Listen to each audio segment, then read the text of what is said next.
Not sure if you can tell by my top, but it's really hot here in the UK today and nothing big came out in the cinemas. So I'm going to be reviewing Ideal Home by Andrew Fleming, director of The Craft and, more importantly, Hamlet 2, starring Steve Coogan, Paul Rudd and a kid who I haven't seen in a film before. TV personality Erasmus and his director and life partner Paul are two dudes who were probably very much in love about 10 years ago, but in the present day have a relationship that's kind of going down the pan. All this changes when a grandson who Erasmus didn't know he had shows up on their doorstep to live with them. If you watched the trailer for this film and were kind of confused, that's exactly how I feel having watched the film. The dramatic stakes of the movie are quite high. This is a kid from a background where his parents have, had drugs in their lives and he's had a really unstable upbringing, and two guys who really aren't equipped to look after a child. In particular, Paul Rudd's character has this really nice character arc about having been, raised in a really difficult home himself and coming to terms with looking after a child, another little human being in your life. But despite that, the comedic tone of the film is pretty broad. You've got jokes about gay porn DVDs and, sex and slapstick stuff like that. And then you've got this really dry, character-motivated humour, which is much more like what you expect when you see the label comedy drama on a film.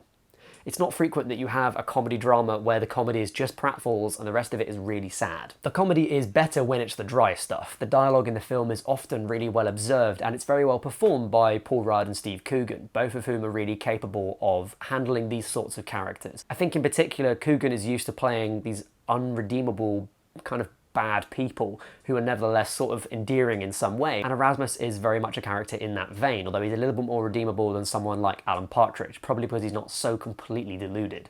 The slapstick stuff is less good and some of the jokes feel completely misjudged. They go to a gallery at one point which is called Dooched Bag, but it's spelt differently than you might expect. And that's such a low joke in a film that has these really difficult dramatic stakes. But more than anything, it's the miscommunication between those two tones that makes the film feel really weird.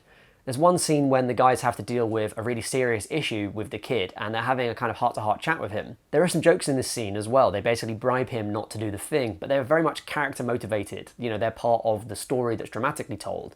These are like funny characters who shouldn't be in this situation but are dealing with a dramatic thing. That's what I think of when I think of a comedy drama. But then halfway through this, Erasmus is drinking from a cup and he raises it up and you can see the words "I'm a twat" written on the bottom of the cup. It's this really broad joke that's totally out of place. Comedy drama can be really hard to pull off and harder than people think a lot of the time. It's basically dependent on the tone. You have to tread this really narrow line between comedy and drama, and both of those things have to work with each other. You have to find the comedy in a drama setting, and you have to have really realistic characters that are nevertheless very funny and compelling. Ideal Home is a better drama than it is a comedy, not because it's hugely enlightening or emotionally appealing, it isn't really, not because it's devoid of jokes, there's a lot of funny things in the film, but because the dramatic stakes of the film are more readily apparent than its comedic worth.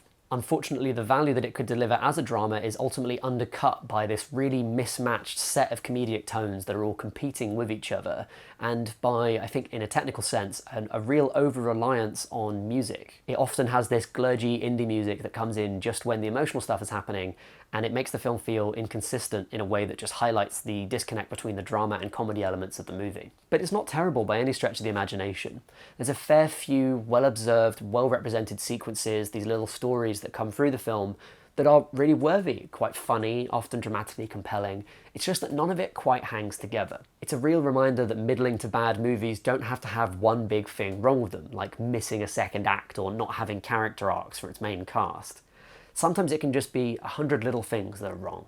Maybe the pacing in the edit is ever so slightly off. There's a disconnect between the styles of comedy you're employing in the film. You have a few too many montages, a few too few development scenes for the emotions of the characters. In the end, that's the situation with Ideal Home. It dies the death of 1,000 cuts. There's no killing blow. That's it from me in this boiling hot room. I'd love to find out what you thought about Ideal Home if you've seen it. Don't go out of your way for it if you haven't. Just go and sit in the sun. It's really nice weather in the UK at the moment, and I'm going to go out there and just lie in the sun and read a book. Read something really clever and cool.